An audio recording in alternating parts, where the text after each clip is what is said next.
C'est avec une vénération discrète que Joseph regardait sa chère épouse et le mystère de cet enfant Jésus qu'elle portait sous son cœur.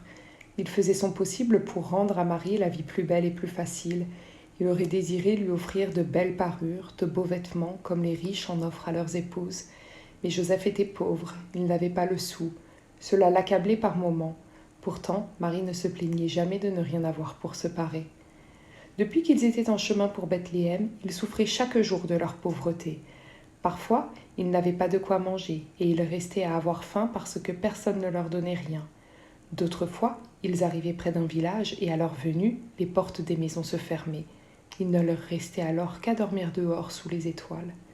Dans ces moments-là, Joseph se disait tout bas : « Dieu a choisi Marie pour donner naissance à son fils, et toi, tu en fais une mendiante. » Si seulement il avait un peu d'argent, il offrirait quelque chose à Marie, quelque chose de beau.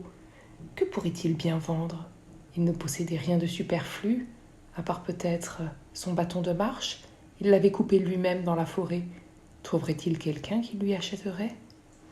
Une nuit où Marie et Joseph dormaient à la belle étoile, Joseph fit un songe. Il rêva qu'un homme venait le secouer par l'épaule pour le réveiller. Il devait être très riche, ses vêtements étaient superbes. Pourtant son regard était amical, sans la moindre commisération. Joseph lui demanda : « Que puis-je faire pour votre service ?» L'étranger répondit : « Je désire acheter ton bâton de marche. On m'a dit que tu le vendais. » Joseph se pencha pour prendre son bâton. Quelle surprise ! Il trouva un bâton forgé d'or, d'argent et magnifiquement ciselé. Où était donc passé son vieux bâton sculpté ? Joseph tendit à l'étranger le merveilleux bâton. L'homme dit : « À présent, je vais te le payer. » À ces mots, il leva la main droite et soudain le ciel se mit à résonner et des fils d'or se mirent à descendre des étoiles. L'homme les saisit délicatement et les enroula en pelote serrée autour du bâton. Il leva ensuite la main gauche. Le croissant de lune vint s'y poser et prit la forme d'une aiguille d'argent. L'homme dénoua la pelote et tendit à Joseph fil d'or et aiguille d'argent. « Prends cela, dit-il, en guise de paiement. » Et à ces mots, il disparut. Joseph, tout surpris, contemplait ce précieux cadeau dont il ne savait trop que faire. Mais déjà, fils et aiguilles bougeaient entre ses mains. De lui-même, le fil d'or enfila l'aiguille d'argent qui se mit à broder. Elle brodait des étoiles sur le manteau bleu de Marie.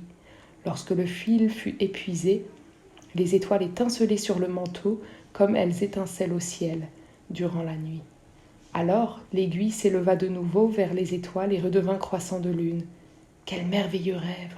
Au matin, Joseph s'éveilla de bonne humeur. Il retrouva son vieux bâton de bois par terre, à côté de lui, comme il lui était apparu transformé durant la nuit. Puis tout à coup, le cœur de Joseph bondit de joie. Son regard venait d'apercevoir le manteau de Marie.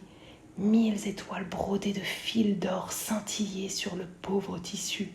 Marie et Joseph les contemplaient avec la même joie. Quelle merveille ! Puis Marie dit : « Il est bien trop beau pour moi maintenant, ce manteau. » Ainsi, malgré la pauvreté de Joseph, Marie put porter un splendide manteau étoilé, le manteau de la Reine des cieux.